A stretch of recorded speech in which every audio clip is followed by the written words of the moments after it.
प्रदेश के कासगंज से हैं, जहां शराब माफिया के हमले में यूपी पुलिस का एक कांस्टेबल शहीद हो गया, जबकि एक एसआई बुरी तरह से जख्मी है। वारदात की खबर आते ही सीएम योगी आदित्यनाथ ने एक्शन लिया है। योगी ने अपराधियों के खिलाफ सख्त कार्रवाई के निर्देश दिए हैं और साथ ही आरोपियों पर एनएसए के तहत कार्रवाई के आदेश दिए गए हैं। कासगंज में अवैध शराब की फैक्ट्री पर छापा मारने गए पुलिस वालों पर शराब माफिया के गुर्गों ने हमला किया। दारोगा और कांस्टेबल को बंधक बना लिया। दोनों की जमकर पिटाई की, जिसमें कांस्टेबल शहीद हो गए, जबकि दारोगा लहूलुहान हालत में एक खेत में पड़े मिले।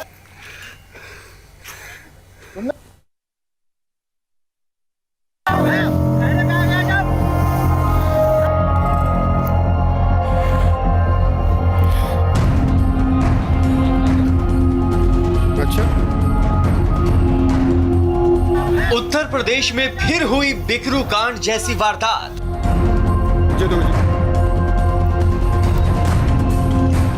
शराब माफिया का पुलिस पर जानलेवा हमला। हमले में एक जवान शहीद, दूसरा बुरी तरह जख्मी। दो पुलिस वाले कंधे का सहारा देकर लहूलुहान जिस शख्स को अपने साथ लेकर जा रहे हैं, वो कोई और नहीं, उत्तर प्रदेश के कासगंज में शराब माफिया के हमले के शिकार हुए दारोगा अशोक हैं। शराब माफिया के हमले में दारोगा अशोक की तो जान बच गई, लेकिन उनके साथ रेड मारने गए कांस्टेबल देवेंद्र की जान नहीं बच पाई। शराब माफियाओं ने दोनों को बंधक बनाकर इतना पीटा कि कांस्टेबल देवेंद्र की जान चली गई, जबकि दारोगा अशोक गंभीर हालत में अस्पताल में भर्ती हैं।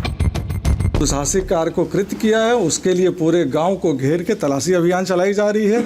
हमारे रेंज के चारों जनपदों से यहाँ पे शुराग्रस्त अच्छे इंस्पेक्टर, एसओ और सिपाही बुला लिए गए हैं और मैं जिन्होंने इस कार्य को किया है उनकी तत्काल गिरफ्तारी की जाए।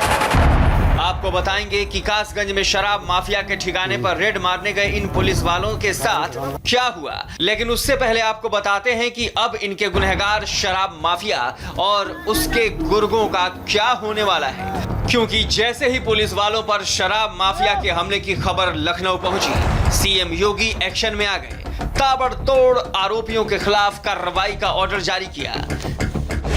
सीएम ने पुलिस वालों पर हमला करने वालों पर फौरन एक्शन लेने को कहा। सभी आरोपियों के खिलाफ एनएसए के तहत कार्रवाई करने के आदेश दिए। शहीद कांस्टेबल देवेंद्र के परिवार को 50 लाख रुपए की मदद के साथ परिवार के एक सदस्य को सरकारी नौकरी देने का भी ऐलान किया। काल संज्ञान में लेते हुए जो अपराधी हैं उनके विरुद्ध कठोर कार्रवाई करने के निर्देश दिए हैं। साथ ही साथ जो हमारे साथी मृतक श्री देवेंद्र शहीद हुए हैं, उनके परिवारीजन को 50 लाख रुपए और एक व्यक्ति को नौकरी देने की घोषणा की है। और माननीय मुख्यमंत्री जी लगातार इस घटना की मॉनिटरिंग कर रहे हैं और हम सभी लोग यहाँ आप देख रहे हैं मौके पर हैं और जो भी दोषी हैं उनको बख्शा नहीं जाएगा। उत्तर प्रदेश के कासगंज में मंगलवार दोपहर बाद इस वारदात को अंजाम दिया गया। खुफिया सूचना के बाद कासगंज से पुलिस की टीम अवैध शराब बनाने वालों के खिलाफ कार्रवाई करने सिढ़पुरा के लिए निकली थी। पुलिस को यहां अवैध शराब बनाने की जानकारी मिली थी, लेकिन शराब माफिया को पुलिस की रेड की जानकारी पहले ही मिल चुकी थी। नतीजा ये हुआ कि शराब माफिया के गुर्गों ने पुलिस को घेर लिया। बदमाशों ने दारोगा अशोक और कांस्टेबल देवेंद्र को बंधक बना लिया।